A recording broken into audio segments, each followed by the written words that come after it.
नर्मदे हर खेड़ापति हनुमान जी मंदिर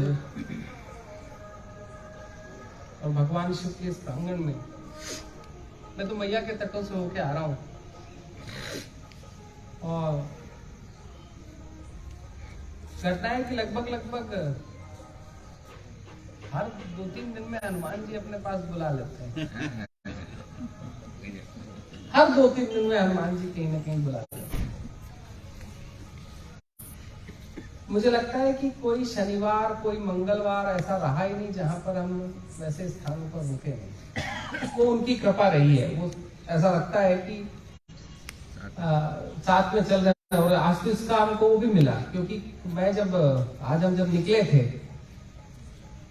तो मैया की जो परिक्रमा है वो तीर्थों की परिक्रमा है। मैं लगातार एक बात परिक्रमा के क्षेत्र में और जो आने वाले परिक्रमा वाले हैं उनके लिए भी कह रहा हूं कि मैया की जो दिव्य परिक्रमा है वो उसके दिव्य जल, उसके दिव्य प्रवाह के साथ साथ भारत के पूरे सनातन साक्ष्य की परिक्रमा है। क्योंकि भारत का पूरा सनातन परिचय कहीं मैया के घाटों पर है। तो कल भी ऐसा हुआ था और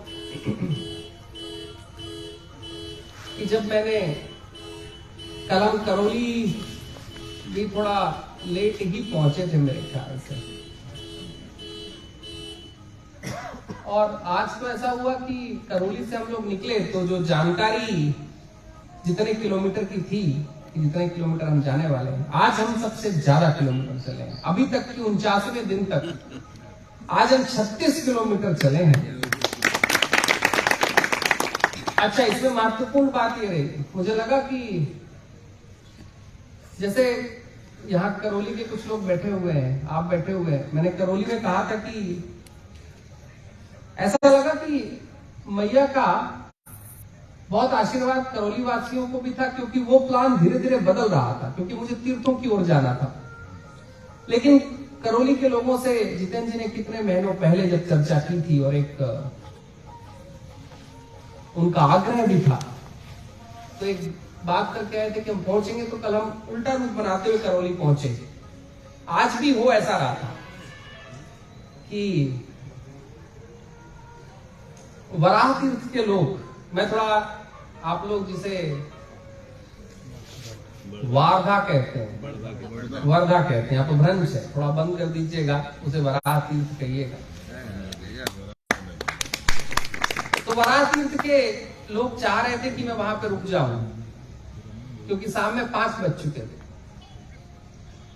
अंधेरा होने वाला था। तो उनका मन था कि आज वराह तीर्थ पे ही रुक जाए, कल सुबह निकल जाएंगे जल्दी। और मुझे ऐसा लगता है कि हमारे साथ जो कुछ परिक्रमावासी चल रहे थे वो सोच ही रहे थे कि रुक जाए तो ज्यादा बेहतर होगा, अंधेरा हो चुका था। लेकिन कुछ तो मैया का प्रताप था और है कि हम लोग यहां तक पहुंचे और मजेदार घटना हुई कि हमारे साथ आप भी चल रहे थे, आप भी चल रहे थे, आप भी चल रहे थे, आप भी चल रहे थे। बीच में हमने एक ऐसी स्पीड पकड़ी कि उस स्पीड के कारण हम टाइम पे पहुंच पाए, नहीं तो हम लेट हो जाते। तो मैया का प्रताप कुछ क्षेत्र के ऊपर तो है, नहीं तो वो इतनी जल्दी खींचकर हमको लाती नहीं। वैसे भी आप परिक्रमा के क्षेत्रों के हैं तो आप लोग लाभान्वित होते रहते हैं, मैया का आशीर्वाद मिलता रहता है। हमें बड़ी दूर से चल के परिक्रमा करने आना पड़ता है। परिक्रमा करने आते हैं तो कुछ महीनों तक मैया का दिव्य दर्शन, उसका संस्पर्श, उसका स्पर्श होता है। मैं लगातार एक बात कहने की कोशिश कर रहा हूं, और ये मैं आपके भी बीच में इस खेड़ापति हनुमान मंदिर में, जहां पर इतने सारे प्रयत्न हो रहे हैं, मैं कहना चाहूंगा कि मैया की जो परिक्रमा है वो हमारे तीर्थों की परिक्रमा है, और ये वो तीर्थ है जिनसे भारत का पूरा सनातन इतिहास बना है। मैं जब करौली से निकला तो जो तीर्थ मैप में भी नहीं मिल पा रहे थे, जिनको मैं करीबन 3 महीने से खोजने की कोशिश कर रहा था, जो शास्त्रों में लिखे हैं, मुझे आज वो तीर्थ, दीप्तिकेश्वर तीर्थ, अमरेश्वर भगवान, सकलेश्वर भगवान और नर्मदेश्वर भगवान के साथ साथ विष्णु जी की वो प्राचीन प्रतिमा हमको देखने को मिली, जिसका काल आर्कियोलॉजी वाले तो 1300 साल बता रहे थे, क्योंकि वो लेके जाना चाहते थे, लेकिन वहां के ग्रामवासियों ने उनको नहीं जाने दिया। बाकी मंदिर तो कहीं और चला गया, ऊपर चला गया, हम उनके दर्शन कर पाए। ये वो तीर्थ है जहां पर भगवान ब्रह्मा, विष्णु, महेश तीनों आए थे और तीनों ने आके देवताओं के भय को मुक्त करते हुए वहां पर अमरेश्वर तीर्थ की, दीप्तिकेश्वर तीर्थ की, नर्मदेश्वर तीर्थ की और सकलेश्वर तीर्थ की स्थापना की थी। जरा सोचिए, इस राष्ट्र में ऐसे कितने उदाहरण आपके पास हैं जहां पर ब्रह्मा, विष्णु और महेश तीनों भगवानों ने आकर इतने सालों पहले देवों का भय दूर करने के लिए उन्होंने स्थान दे दिया। तो हमारे भय की तो छोड़िए, देवों का भय जहां से दूर जाता हो वो कितना महत्वपूर्ण स्थान नहीं होगा। दीप्तिकेश्वर तीर्थ के सज्जन मिल गए थे, उनकी भी मदद मिली, हम वहां तक पहुंच पाए। तीर्थों की स्थितियां जो भी हो वो तो बात का विषय है। मुझे लगता है कि आप सब लोग संभाल लेंगे। आप लोग मैया के तीर्थ क्षेत्रों को, और मैं बार बार तीर्थ क्षेत्र कह रहा हूं क्योंकि मैया का तो शास्त्र कहता है कि मैया के 7 मील तक का जो किनारा है वो तीर्थों से भरा हुआ है। तो आप तो उससे दूर हुए नहीं, हम तो 10 किलोमीटर आए ना। तो आप तो तीर्थ क्षेत्र के वासी हैं। आप लोग मैया के परिक्रमा क्षेत्र का एक बहुत बड़ा अध्याय पकड़े हुए हैं, और वो अध्याय सेवा का। क्योंकि अगर मैं हर एक जगह कह रहा हूं, कल मैंने करौली में भी यही कहा था कि अगर ये सेवा के अध्याय न चल रहे होते तो बड़ा असंभव हो जाता लोगों का परिक्रमा करना। क्योंकि मैया की ये सबसे बड़ी, पूरी दुनिया की, मुझे लगता है ये सबसे बड़ी यात्रा, ये सबसे बड़ी परिक्रमा है। दिव्यता की तो है ही, लेकिन किलोमीटरों की भी है, दिनों की भी है, तकलीफों की भी है, कांटों की भी है, झाड़ियों की भी है। लेकिन परिक्रमा के क्षेत्र में रहने वाले जो आप तीर्थ क्षेत्र वासी हैं, वो सेवा के एक अद्भुत अध्याय चला रहे हैं। मुझे लगता है जो कांटे लग जाते हैं लोगों को पता नहीं चलते, जो थकान हो जाती है वो खत्म हो जाती है। और जब लोग आप लोगों के यहां से विश्राम करके जाते हैं, आपके प्रेम का जब भोजन और प्रसाद करके जाते हैं, मुझे लगता है कि कुछ किलोमीटर और चलने की ताकत मिल जाती है। मेरे लिए मैं बहुत कुछ, मुझे ऐसा लगा था कि स्थानीय क्षेत्रों में हमारे अपने तीर्थों के बारे में हमारी स्पष्टता होगी। लेकिन पिछले कुछ दिनों में लगा कि मुझे लगता है तीर्थों के बारे में स्थानीय क्षेत्रों में बात करनी आवश्यक है। इसलिए लगा क्योंकि तीर्थों की जो आज मुझे थोड़ा सा दुख हुआ जो मैंने आज दीप्तिकेश्वर तीर्थ की हालत देखी। प्रभु से मिलके तो जो आनंद आया, जिनको उन्होंने स्पर्श करके देवत्व की महिमा का उद्गीत कहीं देवों को दिया था, तो उनको स्पर्श करके तो मुझे लगा कि मैं भारत के लाखों सालों के इतिहास को स्पर्श कर रहा हूं। और जब आप जाएंगे और दीप्तिकेश्वर तीर्थ के उन महत्वपूर्ण प्रतिमाओं को, शिवलिंगों को स्पर्श करेंगे, तो केवल आप देवत्व को स्पर्श नहीं कर रहे हैं, आप भारत के लाखों सालों की परंपराओं को स्पर्श कर रहे हैं। इसलिए जाइएगा जरूर। मैं आज स्पर्श करके गया, मुझे लगा कि मुझे वहां दोबारा आना पड़ेगा, तो लगता है इसलिए करौली दोबारा आना पड़ेगा, क्योंकि वहीं से जाना होगा, आना पड़ेगा। क्योंकि आप लोग, मैं एक बात बहुत स्पष्ट कर दूं कि परिक्रमा के क्षेत्रों में जो आप लोगों की जो सेवा का अध्याय चल रहा है, वह अद्वितीय चल रहा है। पूरे भारत को सीखना चाहिए। करौली जाने के लिए बाकानेर आना पड़ेगा। आऊंगा बाकानेर, क्या घटना बता देता हूँ कि बाकानेर क्यों आना है, ये तो सुन लीजिए। मैया कुछ ऐसा कर रही है कि जहां जहां रुक रहा हूं वहां दोबारा आना पड़ेगा तीर्थों के लिए। मैया कुछ ऐसा कर रही है। बाकानेर की घटना तो मैंने बताई ही नहीं। महत्वपूर्ण घटना है कि सारा सेवा का सारा अध्याय द्वितीय चल रहा है। जो परिक्रमा के तीर्थ क्षेत्र में आप लोग ये जो सेवा का उपक्रम चला रहे हैं, मुझे लगता है पूरा भारत अगर इसको सीख ले तो भारत के हर एक तीर्थ क्षेत्र में किसी को बटुए लेकर जाने की आवश्यकता नहीं है। मेरा प्रयास यही है। मैं एक बात लगातार लोगों से कह रहा हूं, जो दिल्ली, बॉम्बे, वहां के जो लोग हैं, जो महानगरों के निवासी हैं, अगर आप मैं लगातार एक बात कह रहा हूं कि अगर आप, आज बच्चे मेरे साथ थे, मैंने बोला अगर आप केदारनाथ की भी यात्रा करें तो आपको पानी भी खरीद के पीना पड़ेगा। मैं तो हर साल जाता हूं, मुझे पता है। जितेंद्र जी को इस बार लेके गया था कि परिक्रमा आरंभ करनी थी, तो वहां पानी आपको खरीदना पड़ेगा, जबकि पानी बह रहा है, लेकिन वहां तक आप जा नहीं सकते क्योंकि आप स्थानीय नहीं, तो आप फिसल जाएंगे। इस क्षेत्र में अगर आपके जूते खराब हो जाए, आपकी तबीयत बिगड़ जाए, अगर आपकी गाड़ी खराब हो जाए, घटना तो ऐसी है कि 52 वाहनी के आसपास इस गाड़ी का कोई काम कराने के लिए हमारे ड्राइवर साहब गए थे, बैठे हुए हैं हमारे, वो उनको गाड़ी देखी और बोले ये कोई परिक्रमा की गाड़ी है, वो रुपये तक लेना नहीं चाहते थे। ये है परिक्रमा के तीर्थ क्षेत्रों की खासियत। और पूरा भारत सीखे, क्योंकि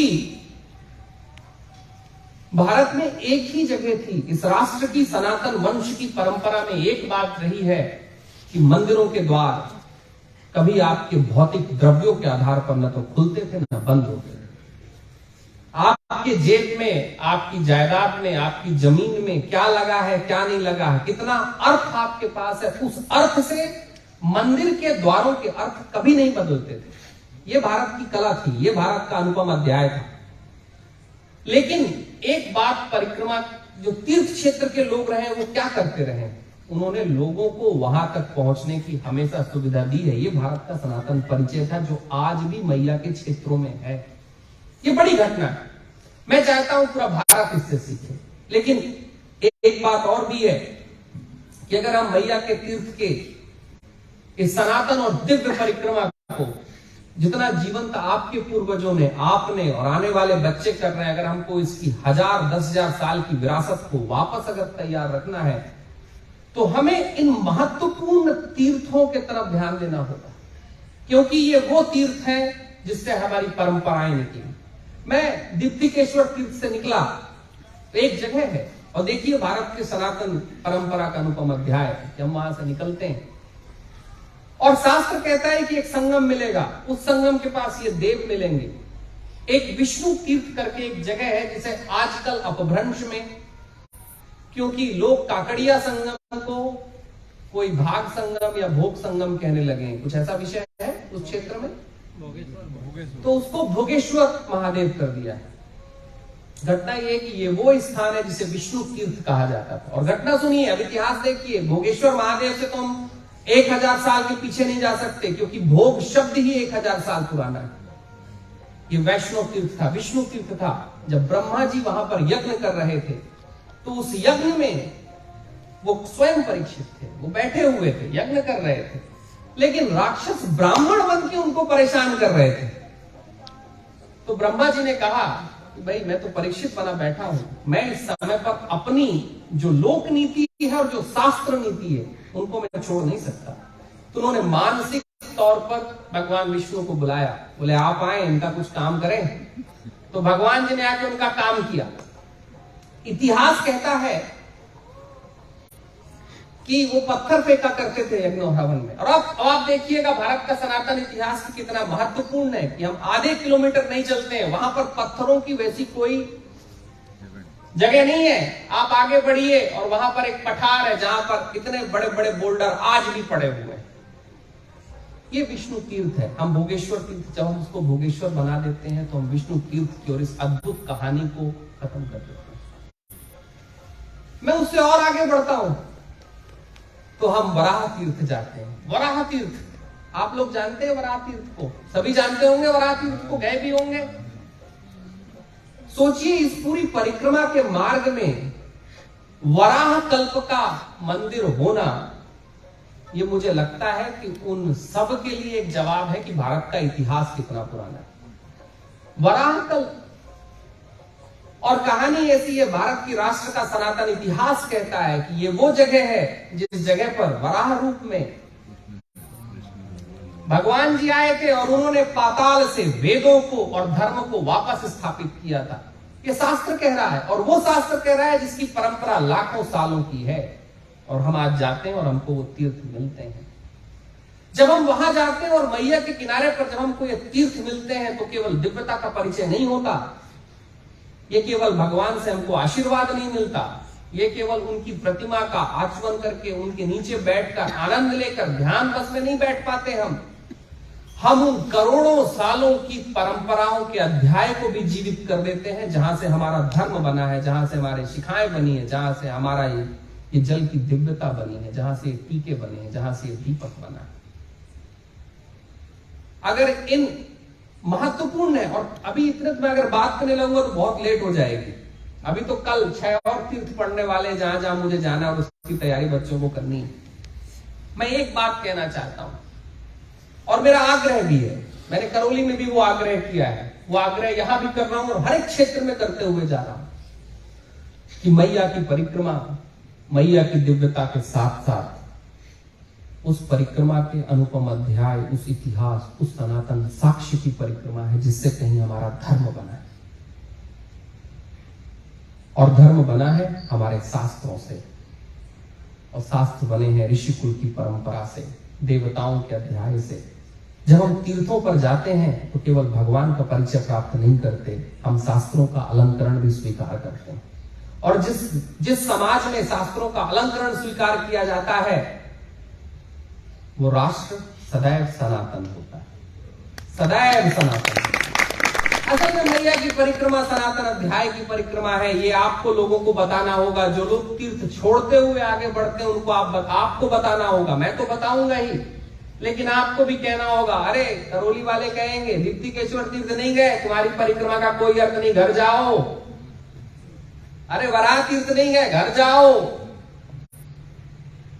अगर आपने आगे बढ़ के रद्देश्वर महादेव नहीं गए, घर जाओ। सौर तीर्थ नहीं गए, घर जाओ। बावन वाहनी नहीं गए, घर जाओ। जिस दिन हम मैया की परिक्रमा के अध्याय में जो था, पहले तो मैया की परिक्रमा तीर्थों की परिक्रमा था, हमने ये कर लिया तो एक सेवा के साथ हमने एक और सेवा जोड़ ली, और वो सेवा है सनातन सेवा। भोजन की सेवा अनुपम है, यह अध्याय अनुपम है। इसके साथ और जो कुछ जोड़िए, आप कपड़े दीजिए, आप सब कुछ करिए, लेकिन साथ ही साथ सनातन सेवा का एक अध्याय और जोड़ना होगा, जो तीर्थों की तरफ गमन होगा।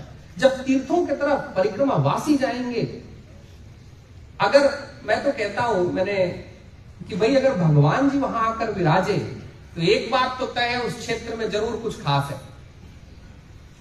तो एक बार पहुंच जाएं, क्योंकि मैया की परिक्रमा तो कहीं उस संसार का उदय है, जिस संसार के उदय में हम उनसे परिचित होते हैं जिनसे परिचय होने का कोई सवाल ही नहीं था।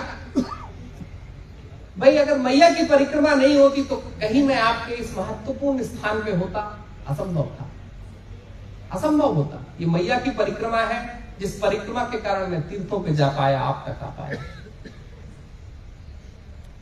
घटना ये भी है जो मैं अंत में कहूंगा, और फिर सबको मैं भोजन के लिए करूंगा, नहीं तो बात लंबी हो जाएगी। आज लेट हो गया। मन मेरा बहुत था कि आप लोगों के क्षेत्रों में जो एक अद्वितीय काम चल रहा है, उसमें तीर्थ सेवा का भी एक अध्याय चले। मेरी कोशिश है कि तीर्थों की बातों को और आगे लाया जाए, शास्त्र के प्रमाण के साथ। क्योंकि हुआ क्या, मैं आपको बता दूं, और यहां पर जो लोग की जो महत्वपूर्ण विष्णु तीर्थ है, उसके बारे में कहीं से पता नहीं कौन सी कहानी आ गई कि ये भृगु ऋषि का स्थान है। अब देखिए घटना, तर्क देखिए, क्योंकि भारत का तो सारा सिद्धांत तर्क पे है। क्या कभी बेटा बाप के नाम पर बैठता है? क्या कभी बेटा बाप की गद्दी पर बैठता है जब तक बाप होता है? कभी नहीं। तो जहां विष्णु जी का स्थान है, महत्वपूर्ण घटना है कि भारत के एक भी ऋषि ने, एक भी संत कुल ने, जिनको भगवानों ने स्वयं रचा, वहां पर आकर वो पूजा करके तो चले गए, लेकिन उन्होंने अपने कोई अलग स्थान नहीं बनाया। ये बड़ी महत्वपूर्ण घटना है। भारत का सारा सनातन धर्म महातर्क के ऊपर है। जब हम तर्क करना खत्म कर देते हैं तो हमारे तीर्थों के नाम तक बदल जाते हैं। पीछे तो हुआ ये कि तीर्थों के नाम तक बदले हुए हैं। मैंने उनको सही कराया है गूगल में, तीर्थों के नाम ही बदल दिए गए। असल में तीर्थों के जब नाम बदल दिए जाएंगे और हम कहानियां कुछ और जोड़ लेंगे, तो ये जो बच्चे बैठे हुए हैं, जब ये कल बड़े होंगे तो ये कहेंगे, अरे कहाँ का विष्णु तीर्थ, स्कंद पुराण की पूरी घटना झूठी है। क्योंकि हमारे चाचा जी तो कहते थे कि वो भृगु क्षेत्र है। हमने अपने इतिहास को स्वयं ही झूठा बना दिया और ऐसे ही हम अपने इतिहास को 70 सालों से झूठा बना रहे हैं। मैं 70 साल का एक उल्लेख मैया के परिक्रमा पथ में इसलिए कर रहा हूं कि अभी 2-3 दिन में मैं कुछ मार्गों के बारे में आने वाले कल परसों बात करूंगा कि मैया के परिक्रमा क्षेत्र का मार्ग क्या था। मार्ग बदला गया है, क्योंकि जब हम शास्त्र विमुख हो जाते हैं तो हमारे ऊपर कोई भी कुछ भी लाद देगा हम स्वीकार कर लेंगे। लेकिन ये भारत ही है जिसके शास्त्र में सब कुछ है, वहां ज्ञान भी है, आध्यात्म भी है, वैराग्य भी है और उसके साथ साथ भारत का सनातन इतिहास भी है। ये और किसी राष्ट्र के धर्म में नहीं है। और मैं उन सारे धर्मों को जानने के बाद आपसे बात कर रहा हूं। मैं सनातनी हूं इसलिए बात नहीं कर रहा। मेरा अध्याय तो उनके बीच बीता है जो कहीं जूइश हैं, जो कहीं क्रिश्चियन हैं, कहीं कुछ और हैं। उनको जानने के बाद मैं कह रहा हूं कि हमारा ही इतिहास है, हमारा ही शास्त्र है जिसके पास आध्यात्म भी है, ध्यान भी है, वैराग्य भी है, रीति भी है, कुल भी है और इतिहास भी है। आप लोगों से एक आग्रह करके जा रहा हूं और जवान बच्चों से खासकर जो कहीं इन तीर्थों के हैं, यहाँ के हैं, तीर्थ सेवा एक और आरंभ करें। ये इतना बड़ा उपक्रम होगा कि ये कई परिक्रमा वासियों को वहां तक पहुंचा देगा जिसके लिए वो परिक्रमा कर रहे हैं। जरा सोचिए कि आप बाजार जा रहे हो मिर्ची खरीदने, आप अगर बाजार मिर्ची खरीदने के लिए जा रहे हो और आप ड्राई फ्रूट के मार्केट में पहुंच जाएं तो क्या होगा? तो ऐसा ही हो रहा है परिक्रमा के क्षेत्रों में। लोग परिक्रमा करने आ रहे हैं लेकिन तीर्थों की तरफ जा ही नहीं रहे हैं क्योंकि उनको पता नहीं है। आपकी एक बड़ी जवाबदारी है। मेरा आग्रह है कि इस जवाबदारी को लीजिएगा। और घटना ये है कि आप लोग तो भारत ने आज इस पूरे भारत में, मैं इस जगह से जा रहा हूं, यहां पर अधिकतर मैं कृषि की भूमि देखता हूं, आनंद आ जाता है। अब भाई बहुत सारी बात लोकल लोग कह देंगे कि पेस्टिसाइड है, ये है, वो है, कुछ भी है, समस्या है। लेकिन कृषि की भूमि देखता हूं, लगता है कि भूमि के अंदर कुछ उगा हुआ है, कहीं कुछ है, कोई भूमि खाली नहीं छूटी। और भारत ही एक ऐसा राष्ट्र है जिस राष्ट्र में और जिसकी सनातन परंपरा में कृषि के पदार्थों का उपयोग होता है। अक्षत, पुष्प, घृत, घी, जोड़ते चले जाइए आप। कोई ऐसी चीज नहीं है जो इस राष्ट्र की परंपरा से कृषक ने बनाई और उसका उपयोग शास्त्र ने कहीं परमात्मा की पूजा के लिए न किया। तो आप तो उस परंपरा के हैं जिस परंपरा को ऋषियों ने और देवताओं ने भी स्वीकार किया और बोला कि अर्पण होगा तो कृषकों के आधार से होगा। इसलिए कृषि को पूरा विश्व एग्रीकल्चर कहा अंग्रेजी में, संस्कृति के तरीका। हमने क्या कहा? कृषि शास्त्र। हमने कृषि को शास्त्र कहा क्योंकि कृषि के मूल भोग का उपयोग कहीं परमात्मा भी करता है। तो आपकी तो यहां पर इतने सारे कृषक हैं जिनको परमात्मा ने भी बोला कि तुम ही हो, तुमसे ही हम पूजे जाएंगे। तो मैं तो आज लगता है कि परमात्मा के उन वंशजों के साथ हूं जो जनक मूल्य के हैं, जो जनक हैं। तो मुझे लगता है आपको एक और जवाबदारी लेनी पड़ेगी और वो जवाबदारी होगी कि मैया के परिक्रमा क्षेत्रों को तीर्थ की दिव्यता में वापस पहुंचा देना, क्योंकि जब तीर्थ बचेंगे तब ये परिक्रमा बचेगी। आप सबने इतने लेट होने पर भी, मैं लेट हो गया और इतने मौन के साथ सुना, बहुत अनुग्रहित हूं। आप सबके अंदर बैठे हुए परमात्मा को प्रणाम करता हूं। धन्यवाद।